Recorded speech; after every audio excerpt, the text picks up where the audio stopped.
It's not Christmas anymore, yay!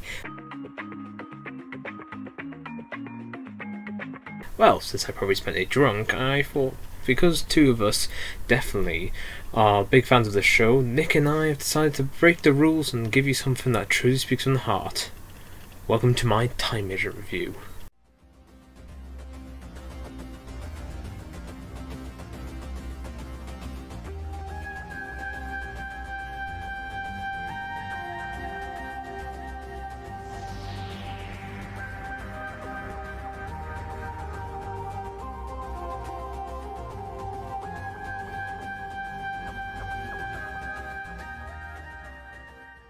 So this section coming up will be a quick little info dump for anyone who hasn't seen the series since its last encounter back in 2011 to 2012.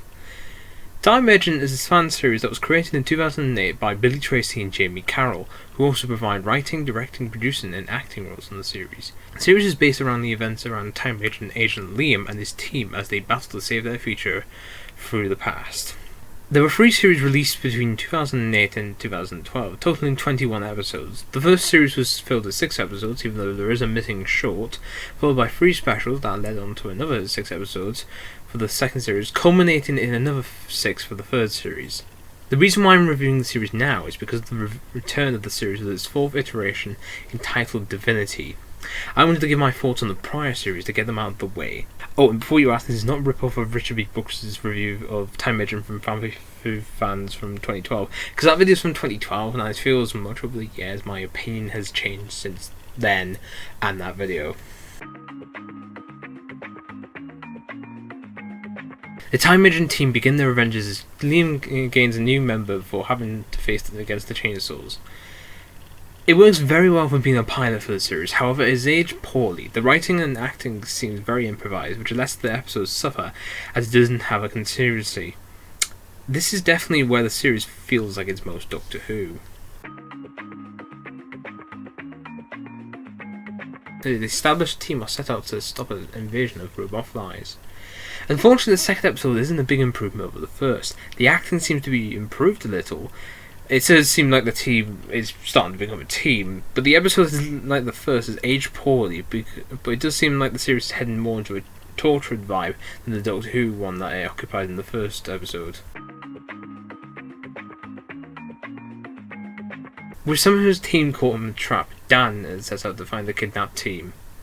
It seems that splitting up the crew for the episode makes it work in his favour. Billy Treacy shines in this episode as it's basically him against the world whilst the team are away.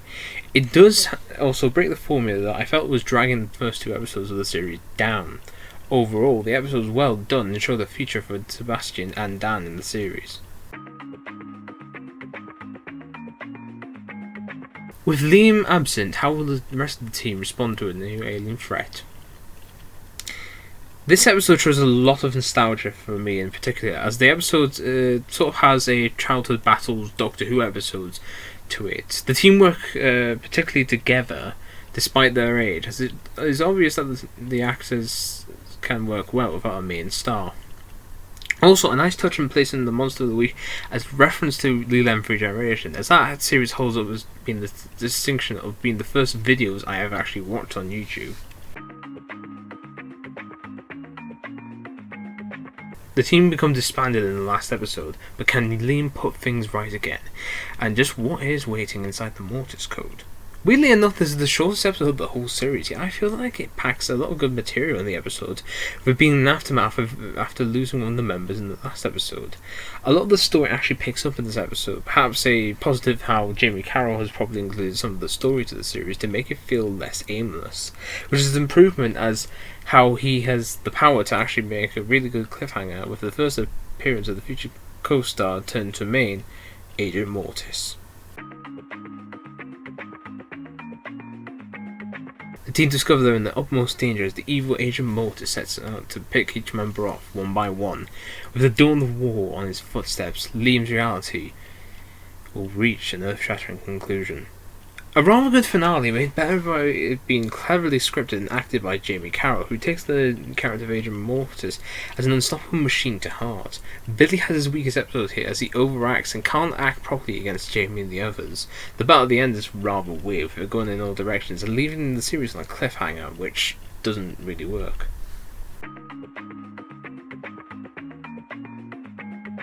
Liam had disappeared completely, meaning Dan and Ben have to defend the Earth against the almighty Zachatrons without him. Already in the transition for the first series, this first special is a good chance of giving a new story about Liam, but also allows for Harry and Sebby to show how good they are in a self-contained story, which also gives us the first proper villains of the series in the form of the Zachatrons, who have a good first impression, and you can see why they became popular enough to return in later stories. Liam, Ben and Dan are on the run from the Venator family. Aliens are for revenge, but why? This special I feel is the weakest of the three. It feels more like a usual episode than a special, but it does have an interesting look back at an adventure the team would have had in Series 1, but with a future perspective. The team do a good job at selling their worries, and in their remembrance against Danny, as Matt Williams does a well-deserved job in giving his character a nice send-off in the way of "You're welcome" from Angel. Also, the new HD looks better already. Liam, Ben, Dan and Bob, the Flower Alien, find themselves in the darkest adventure yet, but not everybody will get out alive. This special I think is the best out of the three, as it delivers on a series finale type quality, with delicious special effects and great writing that allows the show to entertain. If Earth's Guardian showed the progression from a close spin-off to Doctor Who to something else, this is the point where the series grows up to be something better. It's highly enjoyable, works well to bring greatness into the series as it continues on after this point. Liam brings in Medical Officer Robin to investigate a lead of mysterious flower alien deaths. Aided by Dan and Bob, the team embark on a mission to stop a vicious alien disease with the potential to spread to humans. Although I haven't given praise to the last measure for bringing the series further, this episode does bring the series down a little. It is obvious in the reason how the series is trying to be more of a team show, such as Angel in its last year as an occasion. Dr. Robin, played by Alan Rafferty, does a well performs, but it doesn't feel like he fits for the show or the team yet. What is going on in Crescent Street? That's one of the questions that Robert Turner asks as he's settling to the team. And when he and Dan the cyborg are left to continue their mission by themselves, Liam is kidnapped and held for ransom by Familiar Face. This is the weakest episode of the series, and it seems rather aimless with its overall plot and existence. The stuff with Liam's ransom is pretty good, considering that it comes to play in the next half of the series, but the episode with Robin and Dan just feels off, like Crescent Street itself. And the less said about the monster of the episode is probably the better. As a lone Venator ship heads towards the Earth, Dan the cyborg is with a new best friend. Dr. Robin Turner has gone missing, and Agent Mortis is breaking out the code where he's been imprisoned. But can Agent Liam save the day, or will sacrifices have to be made? As soon as Jaime comes back into the series as Mortis and the writer of the episode, the series finally picks up again with another solid episode that has you on your toes about Mortis and the events that he plays in the episode. You really just don't see it coming, unless you've seen the feature episodes. Robin also finally gets some character development, and his past with Mortis is finally brought up. Dan, however, suffers in the episode as a background character. 2 days after Agent Liam has dealt with invisible dragons, the team begin to act very strangely. Whilst Dan and Mortis become best friends, Liam confronts an alien through rapping. It seems that Liam has also found himself in one of his hardest decisions yet, as humanity gets the closest that it has to the world peace. A weird episode that doesn't live up to its advertisement of being once more feeling of the series. It does feel that the most plays in the Whedonverse, also borrowing from the later plot of Angel Season 4 with Fake World Peace. If you ever want to see the weirdest part of this show, such as Happy Mortis, which by the way scares the living hell out of me, and Liam delivering some sick beats, I'm sure this episode will do for you. A version of the Doctor is just regenerated, but is stuck between his post-regeneration and inner conflict against an old enemy that could destroy the universe. The Time Agent gang enlisted Agent Liam and Mortis are brought into the conflict and must investigate to find out what's going on. Now, the reason why I'm including this is, although the ultimate conflict is no longer on YouTube, I still regard the fan film as it being part of the Time Agent series, seeing as it delivers a plot which Liam and Mortis are involved with a brief cameo of Dan the Cyborg. Liam and Mortis' parts are really good, considering the fan film wasn't written by Billy or Jaime, but the film allows the characters to have a point in the story as they find out elements that are involved in the grand scheme. Plus, it's my favourite fan film of all time and I couldn't resist speaking about it. Whilst Mortis and Dan investigate sightings of strange lights in the Forest of Dean, Robin is given strange messages and Liam is trying to hide something. Could these events be connected? And who is Colonel Radcliffe Naismith? The best episode of the series, as it gives a really good and creepy atmosphere, like a drug trip, as with stakes, as the episode gets rather dark and rather serious when it focuses on Mortis. Dan is as fun as he can be. I feel like the pairing between the two of them works as well. Robin has some good material as well, but I feel this is Billy's better performances of the series. The ending of the story is rather well told, but the cliffhanger is a bit dodgy compared to the episode. The world sits and waits in the revealing of Katrina Mills' secret. Agent Liam and his team prepare for the worst as the countdown to the ultimate Armageddon commences. I have a couple of good and bad thoughts about the story. Liam's story in the episode is well told, but it seems over too soon as it finishes before the halfway point. Mortis has some good moments, but it does seem like he does nothing in the first half of the story. Robin gets terribly sidelined in the episode compared to the others, and Dan, well, alright, Dan is the highlight of the episode and really shows in the episode, which gives them a great departure. I just feel like the episode felt muddled as a finale to the season and could have been longer.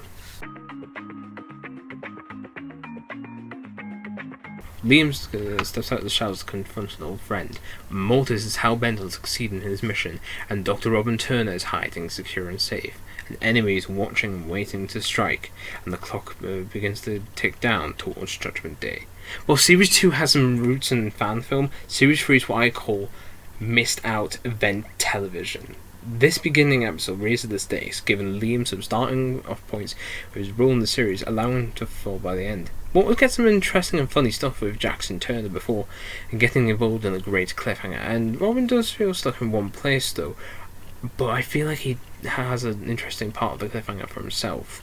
Surprisingly enough, I haven't talked about Christopher Walker Thompson's role as the executive, who's the well-deserved villain and already works with the series like it's never before. It is a thrilling episode and the series has just begun.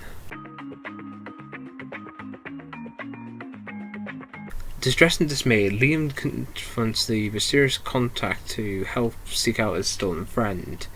Dr. Robin Turner has to deal with the aftermath of breaking and death races towards Mortis at a rip-roaring speed. The episode gives all the characters something to do, whereas Liam finds out about an underground team, or Mortis with Robin at a standstill as they start to contemplate about their rivalry.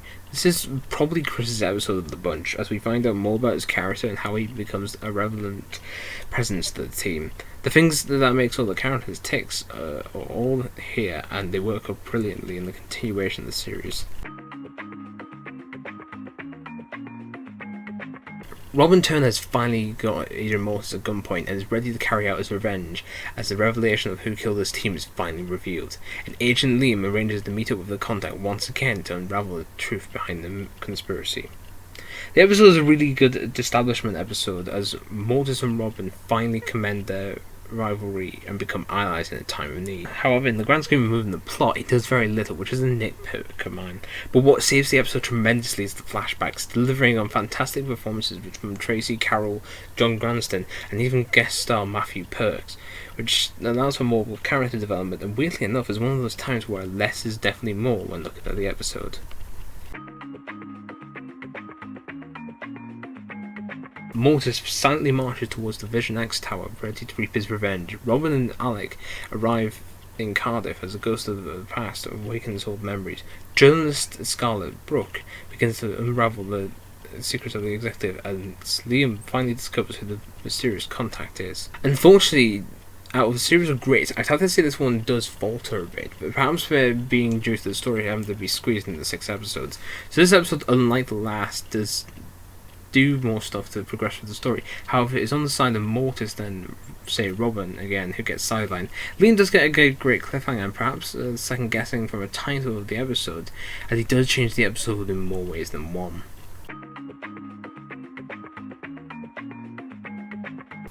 Past memories resurface as Liam and Mortis recall their own sins.